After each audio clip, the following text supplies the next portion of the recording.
Siamo nella parte nord del fiume Tanaro in provincia di Asti, territorio ricco di castelli di origine medievale e di un notevole numero di chiese anch'esse riconducibili al medesimo periodo. Dal colle di Mongiglietto su cui ci troviamo, lo sguardo spazia fino alle Alpi ancora innevate in questo inizio di primavera.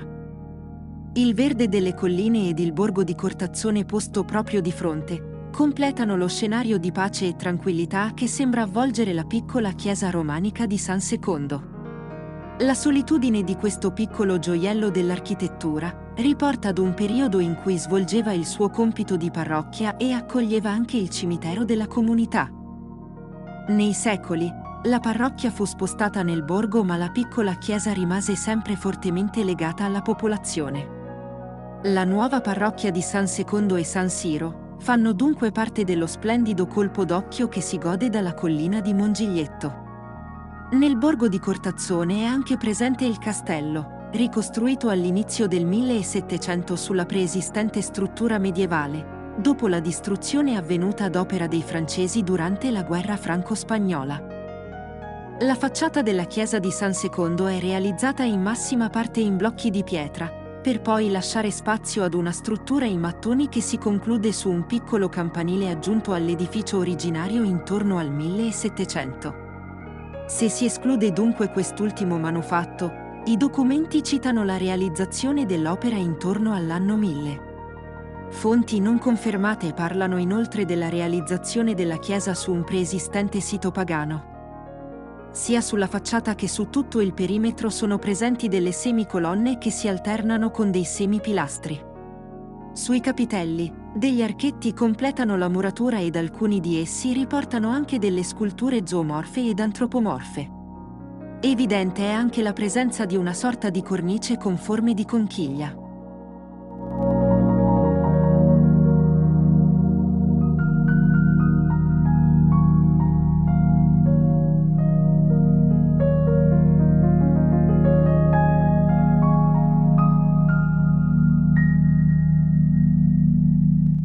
Nella parte esterna posteriore, è possibile individuare la pianta a 3 navate realizzate sempre in pietra e materiali prodotti in loco.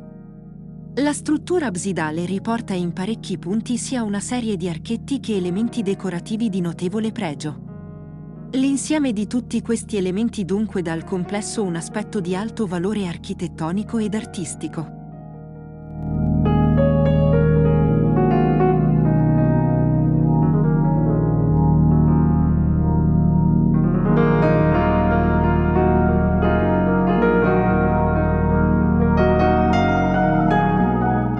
L'ingresso alla piccola chiesa ci immerge immediatamente nell'austero ambiente medievale e nella composizione a 3 navate dell'intera struttura.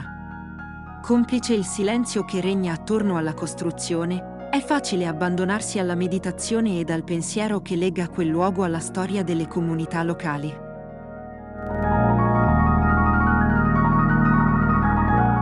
Di particolare pregio sono le colonne ed i capitelli finemente scolpiti da cui si diramano le arcate. Gli elementi scultorei rappresentati nei capitelli non sono di facile interpretazione, anche se prevale l'idea che siano una raffigurazione allegorica dei vizi e delle virtù. Un messaggio diretto dunque ai pellegrini che frequentavano questo luogo sacro.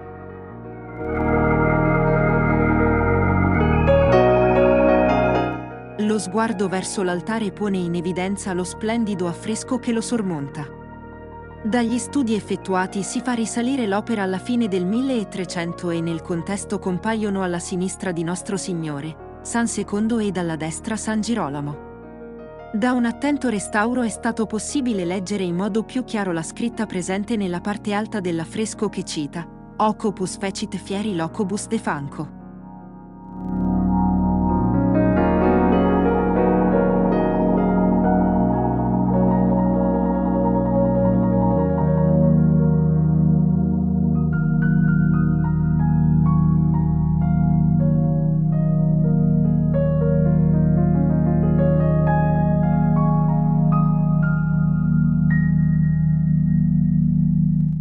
Il percorso all'interno della chiesa è carico di suggestioni, ed ogni particolare sembra raccontare una storia che rimanda indietro di secoli. Le zone d'ombra tra le colonne sembrano consigliarci un momento di meditazione, mentre dalla porta laterale si apre lo sguardo verso le colline che ci riportano al tempo attuale.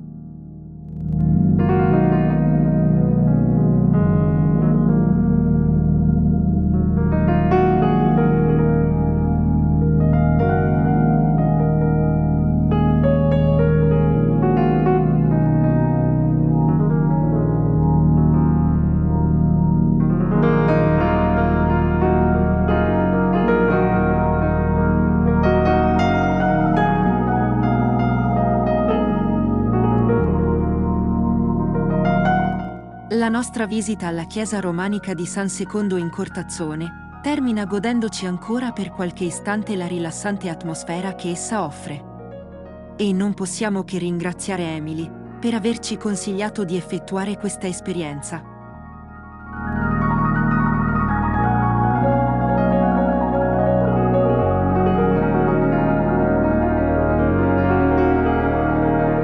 Sperando che il filmato vi sia piaciuto, vi invitiamo ad iscrivervi al canale Andalas.